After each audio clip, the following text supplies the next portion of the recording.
À toutes et à tous, bonsoir et bienvenue dans cette édition d'information. À présent, les titres. Alors que la Guinée marque la 4e année du CNRD au pouvoir, ce vendredi 5 septembre 2025, les forces vives ont appelé à une manifestation pour protester contre la conduite de la transition. Le point, c'est dans cette édition d'information. En conférence de presse ce mercredi, la directrice générale des élections, Dieynaba Touré, a expliqué les raisons qui ont conduit à la suspension de l'IFDG ainsi que deux autres formations politiques de l'opposition. Nous en parlerons dans ce journal. La Guinée s'apprête à franchir un pas important dans sa marche vers la souveraineté numérique.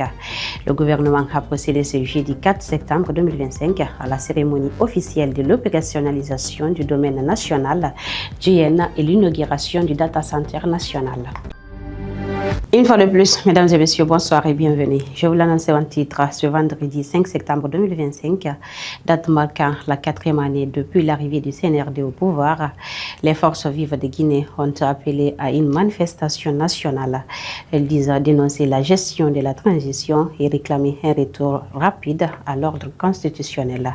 Le point, c'est avec Moussa Kessila. C'est un appel non autorisé par les autorités communales qui accusent les organisateurs de chercher à s'aimer le désordre en pleine campagne référendaire. Une matinée pluvieuse, une ville prudente, Conakry s'est réveillée sur une forte pluie et le climat est resté calme dans la capitale au moment de notre constat.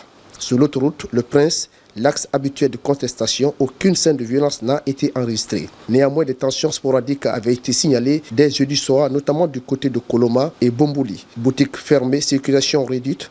Dans plusieurs quartiers, la circulation est timide et de nombreux commerces gardaient encore leurs rideaux baissés. Quelques étalagistes poursuivaient cependant leur activité, tandis que les mototaxis et vendeurs ambulants bravent la pluie pour vaguer à leur occupation. Les petits marchés, pharmacies et stations-service, eux, fonctionnent normalement. Présence sécuritaire renforcée par endroits, un dispositif sécuritaire visible a été déployé sur certains points sensibles. À Wanidara, 4 pick-up des forces de l'ordre étaient stationnés. À la cimenterie en haute banlieue, la présence sécuritaire était encore plus importante.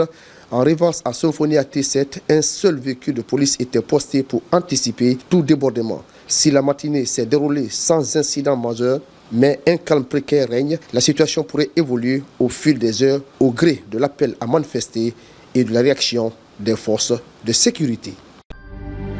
Lors d'une conférence de presse animée ce mercredi 3 septembre 2025, la directrice générale des élections, Dieynaba Touré, a levé le voile sur les raisons ayant conduit à la suspension de l'Union des forces vives démocratiques de Guinée, IFDG, le parti de Cellou Dalein Diallo. Selon Mme Touré, la sanction infligée à l'IFDG est le résultat de plusieurs dysfonctionnements internes allant de la gestion financière à la violation des statuts du parti. Qui est en violation même des dispositions statutaires.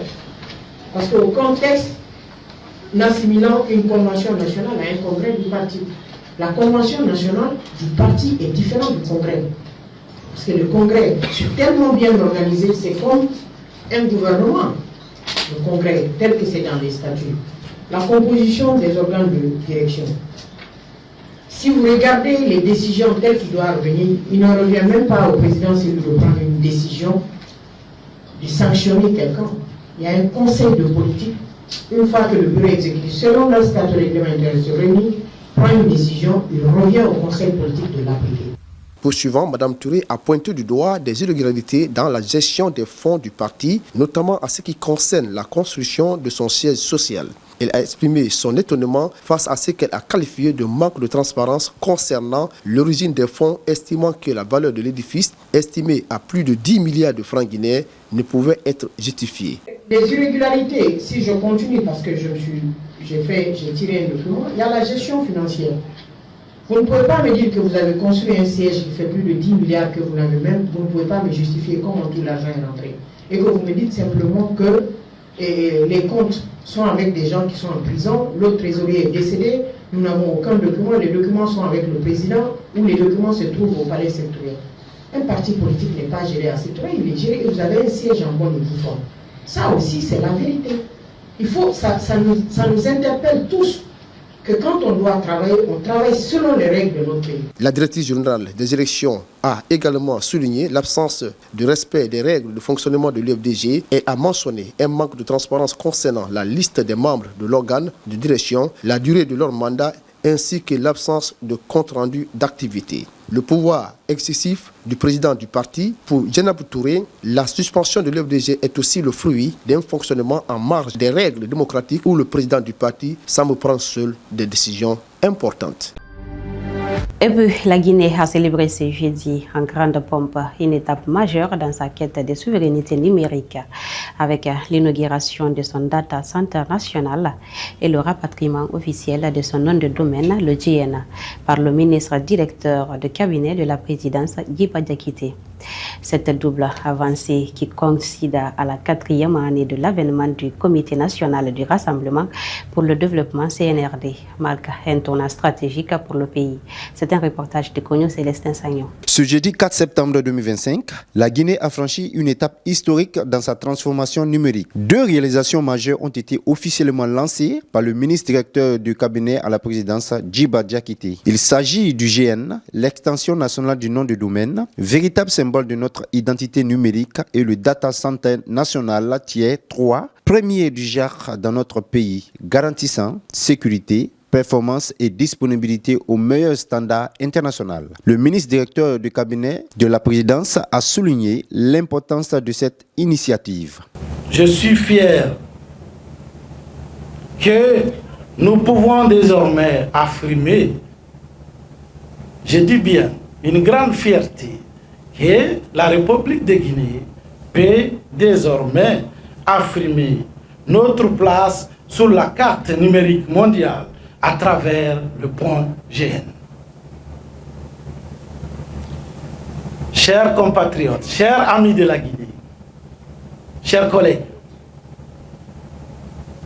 oui, notre Guinée avance. Aujourd'hui en est une illustration éloquente. Mais nous continuerons à bâtir cette Guinée ensemble, avec la contribution de toutes les filles et tous les fils de la Guinée.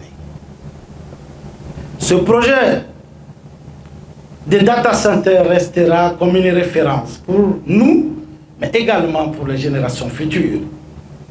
Selon la ministre des Postes, de Télécommunications et de l'Économie numérique, Rose Paula Pissemou, jusqu'ici, l'hébergement des données à l'étranger coûtait au pays plus de 5 millions de dollars par an. Ce data center, jusqu'ici, l'hébergement de nos données à l'étranger représentait plus de 5 millions de dollars par an, et peut-être bien plus que ça. Désormais, nos données stratégiques restent en Guinée, administrées par des Guinéens, des expertises guinéens, sur le sol guinéen, sous notre contrôle, dans un environnement de fiabilité internationale avec des rigueurs et des référentiels connus. Elle a précisé que ce bâtiment de pointe doté d'une capacité de stockage extensible jusqu'à 5000 Tera est également perçu comme un héritage pour les générations futures. Ce data center, d'une surface bâtie de plus de 600 mètres carrés, est certifié Tier 3. Par l'Uptime Institute, comme vous l'avez entendu précédemment. Il bénéficie d'une redondance énergétique 3N avec une puissance totale de 160 kVA, 2 lignes distinctes DDG, 2 groupes électrogènes de 500 kVA, 2 transformateurs de 400 kVA, des UPS avec automate de régulation, 2 salles MT-BT redondantes et une ferme solaire prévue, déjà réalisée. Ces 2 salles IT de 90 m² chacune, dotées de 150 kWh par salle, accueillent des équipements de pointe, des infrastructures, des serveurs hyperconvergents comme Dell, comme Cisco, et des capacités de stockage extensibles jusqu'à 5000 Tera. Sa sécurité est assurée par un dispositif complet, anti-intrusion, détection et extension automatique à gaz, vidéosurveillance, contrôle d'accès par badge, empreinte et code, ainsi qu'une climatisation de précision. Ces initiatives marquent une étape significative vers l'indépendance technologique et la souveraineté économique du pays. Mesdames et messieurs, c'est la fin de cette édition d'information. À tous, merci de l'avoir suivi. Nos programmes continuent sur nos plateformes digitales Facebook, YouTube, Instagram, TikTok. Prenez soin de vous et à la prochaine.